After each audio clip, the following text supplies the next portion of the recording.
Now, amid the diplomatic face-off between India and Canada, External Affairs Minister Dr. Jaishankar has now said that India invoked the provision of parity in Canada's diplomatic presence in the country in view of concerns over interference in New Delhi's affairs by Canadian personnel. Here's a detailed report. Listen in. 48 hours after Canada recalled its 41 diplomats from India, 24 hours after a sour Justin Trudeau tried to call foul. The government of India decided to unilaterally revoke the diplomatic immunity of 40 Canadian diplomats in India. This is a violation of the Vienna Convention governing diplomacy. This is them choosing to contravene a very fundamental principle of international law and diplomacy. But India has outrightly rejected claims made by Canada.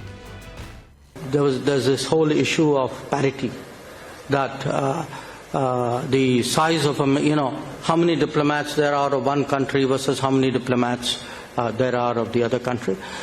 Parity is very much provided for by the Vienna Convention, which is the relevant international rule on this. But in our case, we invoke parity because we had concerns about continuous interference in our affairs by Canadian personnel.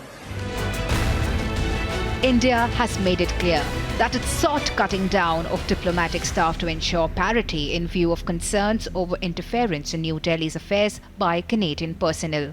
Meanwhile, Canada has decided to shut down consulates in Mumbai, Bengaluru and Chandigarh, a decision made unilaterally and not sought by India. The ties between India and Canada have nosedived after Trudeau made allegations against India on Khalistani terrorist Nijjar's murder. Over the past number of weeks, Canadian security agencies have been actively pursuing credible allegations of a potential link between agents of the government of India and the killing of a Canadian citizen, Hardeep Singh Nijjar. Canada has declared its deep concerns to the top intelligence and security officials of the Indian government. Any involvement of a foreign government in the killing of a Canadian citizen on Canadian soil is an unacceptable violation of our sovereignty.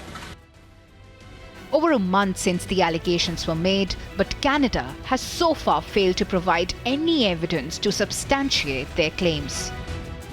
We've had numerous conversations with India before the Prime Minister went in front of the House and made his declaration.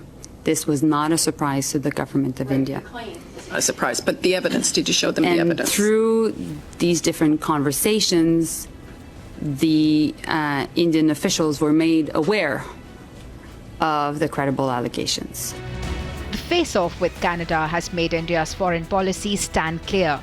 It's India's interest first, no compromise. Bureau Report, Republic TV.